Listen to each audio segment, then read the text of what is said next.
شروع میں جو گلے میں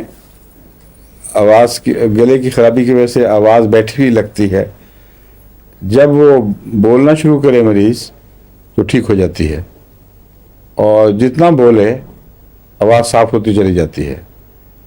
اس لیے ایسے مریض کئی گھنٹے بھی لیکچرز دیں تو لیکچر کے دوران آواز ٹھیک رہے گی، پھر اس کے بعد رد عمل ہوگا۔ یہ دراصل رسٹاکس کی موشن کے ساتھ حرکت سے جو تصویر بنتی ہے اسی کا ایک قسم کا نمونہ ہوتا ہے۔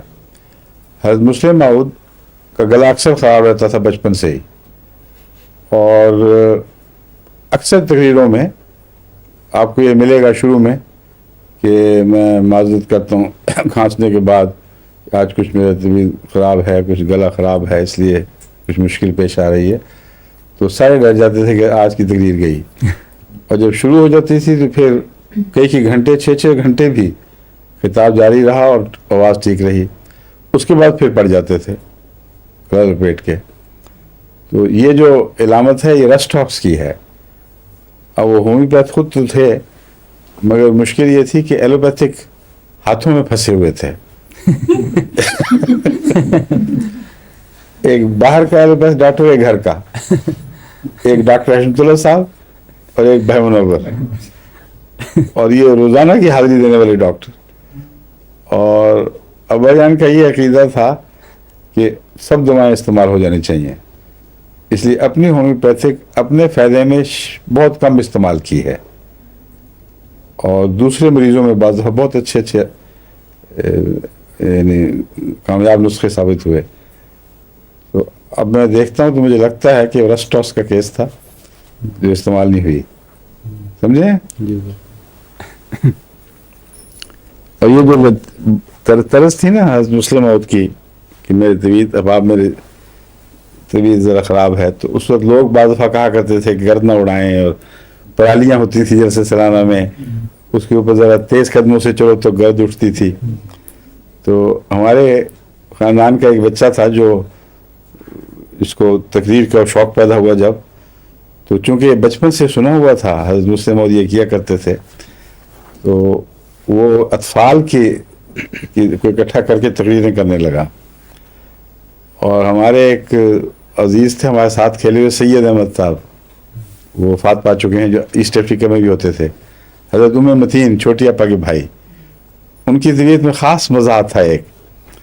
تو انہوں نے جو دیکھا کہ یہ بچوں کو اکٹھا کر کے تقریریں کرتا ہے، تو اس نے کہا میں دیکھوں تو صحیح چھپ کے کہ یہ ہو کیا رہا ہے۔ تو اس نے جو تقریر شروع کی تو شروع میں کہا کہ احباب جماعت میں میرا کچھ گلا خراب ہو رہا ہے اور کچھ سوزش کی تکلیف ہے، تو ایک دم اٹھ کے کھڑا ہوا کہ احباب گرد نہ اڑائیں۔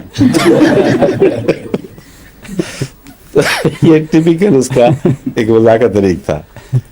تو مگر رسٹاکس کے کیس میں پھر گرد اڑے نہ اڑے اس وقت کچھ نہیں ہوتا، بعد میں پھر تکلیف ختم ہونے کے بعد پھر سب دردیں اکٹھی ہو جاتی ہیں۔ کاف کے متعلق میں پہلے آپ کو بتا چکا ہوں، بہت ٹرمنٹک کاف ہے، اس کی بہت ہی مصیبت پیدا کرنے والی، کیونکہ اندر یہاں ٹریکیا میں سوزش ہوتی چلی جاتی ہے، کھجلی جیسی، کیونکہ ایگزیما اور خارش کی دوا ہے، وہاں کھجلی اور بھی دواؤں میں ہے، مثلا رومیکس میں بھی بڑی نمایاں ہے ٹریکیا کے اندر خشک کھجلی، لیکن رسٹاکس کی ٹرمنٹک زیادہ ہے۔ ایک دفعہ میں نے یہاں اس پر رسٹاکس استعمال کی تھی تو فرق پڑ گیا تھا، اور پھر رسٹاکس والی کھجلی پھر دوبارہ نہیں ہوئی۔ مگر یاد رکھنی چاہیے کھانسی میں، جب یہ گلے کے نیچے پٹ آف دا نیک میں یہاں اندر خارش ہو بار بار اور کھانسنا پڑے تو رسٹاکس اس میں مفید ہو سکتی ہے۔